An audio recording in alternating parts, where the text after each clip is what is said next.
हे WhatsApp guys, कैसे हैं आप लोग। आशा करता हूँ बहुत ही अच्छे होंगे। अगर नहीं है तो इस वीडियो को देखने के बाद जरूर हो जाओगे।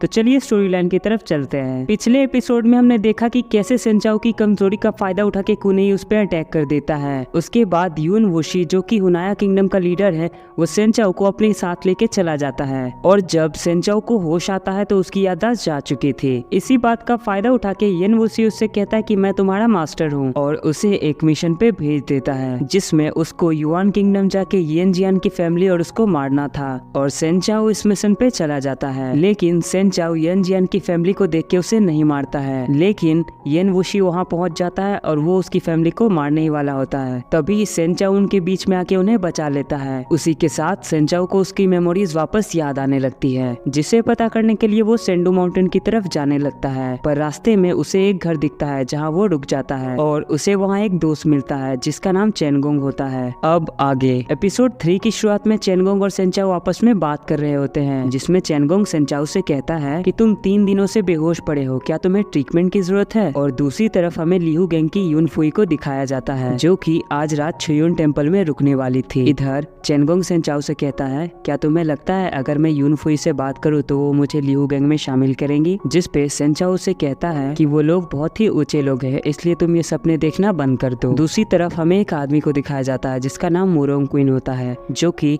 नैने किंगडम का इंपीरियल डिटेक्टिव होता है, जो इस ब्राह्मण को मार देता है। और इधर कुछ बंदे सीक्रेटली यूनछाओ टेम्पल के अंदर घुस रहे होते हैं, तो सेंचाओ चेनगोंग को बाहर जाने से मना करता है, पर चेनगोंग चुपके से गेट पे देखने जाता है। तभी अचानक एक बंदा गेट खुल के चेनगोंग का गला पकड़ के उसे उठा देता है और उससे पूछता है, क्या तुम लिहू गैंग से हो। तभी सेंचाओ अपने स्टिक को फेंक के चेनगोंग को छुड़ा लेता है और उस बंदे से कहता है कि हम किसी भी गैंग से नहीं हैं, हम बस आज रात यहाँ पे रुके हैं, इसलिए हमें आप तंग मत कीजिए। तो इस पे वो बंदा अपने सारे पार्टनर्स को बुला लेता है। यहाँ दूसरी तरफ मोरिंग क्वीन छुआन टेम्पल के विंग रूम में चला जाता है, जहाँ उसे ये ट्रेजर पड़ा मिलता है और वो उसे लेने ही वाला होता है। अचानक यून फुई उस पे अटैक कर देती है। फिर दोनों में फाइट शुरू हो जाती है और वो बंदा यून फुई से कहता है, अगर तुम ये ट्रेजर यहाँ पे छोड़ देती हो तो मैं तुम्हें यहाँ से जाने दूंगा। इधर टुओबा लिंगा जो कि मोरोंग क्वीन का सर्वेंट है, वो सेंचाओ और चेनगोंग को धक्का देके बाहर ले जा रहा होता है। तभी वहाँ मोरोंग क्वीन और यून फुई फाइट करते करते पहुंच जाती है, जिसके बाद यून फुई मास्टर मोरोंग से कहती है कि मैंने ऐसा कभी नहीं सोचा था कि इतने बड़े किंगडम का डिटेक्टिव ऐसा करेगा,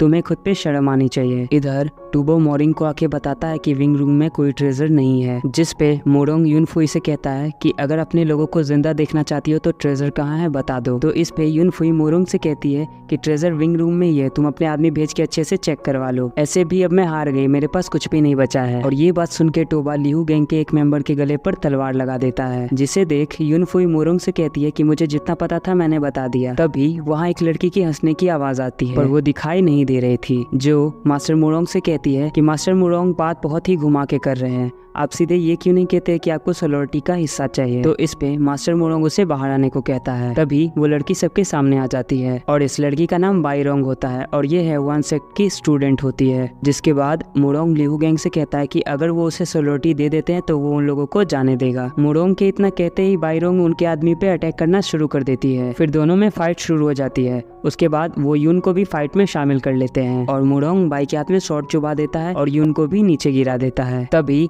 वहाँ एबॉट शिवान आ जाते हैं, जो कि टेंटाई सेक्ट के बहुत ही बड़े मास्टर होते हैं। जिसके बाद वो यून की मदद करते हुए मोरोंग पे अटैक करते हैं, लेकिन तभी वहाँ येन वोशी भी पहुंच जाता है और वो सेंचाओ की स्टिक को उठा के उसे वापस देते हुए कहता है कि ये मेरी गिफ्ट है, इसे तुम फेंको मत। और वो सबकी तरफ देखते हुए कहता है कि आज रात छुआन टेम्पल में बहुत बड़ा इवेंट है, जिसे देख के एबॉट कहता है कि येन वोशी यहाँ कैसे आ गया। तो इस पे येन वोशी उससे कहता है कि मेरे यहाँ आने से तुम्हें कोई दिक्कत है क्या। तो एबॉट सिर झुकाते हुए ना में जवाब देता है। यून फुई एबॉट से कहती है कि अगर मैं आपको सोलोरिटी का बचा हिस्सा दे दूं तो क्या आप मेरी और मेरे लोगों की सेफ्टी की गारंटी दोगे। तो इस पे एबॉट उससे कहता है कि मैं अपना बेस्ट ट्राई करूंगा। ये सुन के यून फुई अपने हाथों में सोलोरिटी का बचा हिस्सा निकाल लेती है, लेकिन उसके हाथ से वो सोलोरिटी का हिस्सा येन वोशी ले लेता है। तो एबॉट भी येन वोशी से सोलोरिटी का हिस्सा छीनने की पूरी कोशिश करता है, पर वो ऐसा करने में नाकाम होता है। जिसके बाद येन वोशी सबसे कहता है, तुम सब इस सोलोरिटी के नॉलेज के पीछे पड़े हो, तो चलो इसको सब में बांट दिया जाए, इसीलिए इसके अंदर जो भी होगा उसे सेंचाओ सबको पढ़ के सुनाएगा। अब ये आपकी एबिलिटी के ऊपर डिपेंड करता है कि आप इसे कितने दिनों तक याद रख सकते हो। और येन वुशी सोलोटी का हिस्सा सेंचाओ को पढ़ने के लिए दे देता है, जिसे सेंचाओ सभी को पढ़ के सुना देता है। जिसके बाद येन वुशी उस सोलोटी के हिस्से को डिस्ट्रॉय कर देता है। ये देख के सारे लोग वहाँ से चले जाते हैं। दूसरे सीन में हमें डो येनशान को दिखाया जाता है, जो कि लियू गैंग का मास्टर होता है, और वो एबॉट से सोलोटी के बारे में पूछता है, जिसपे एबॉट उसे बताता है कि सोलोटी डिस्ट्रॉय हो चुकी है। और इधर यूनफुई सेंचाओ से माफी मांगती है और उससे कहती है, अगर तुम्हें मेरी कोई मदद चाहिए तो बताओ, मैं करने के लिए तैयार हूँ। तो सेंचाओ उसकी मदद को मना कर देता है। ये देख के येन वुशी सेंचाओ से कहता है कि तुम अब एक चलती फिरती सोलोटी हो,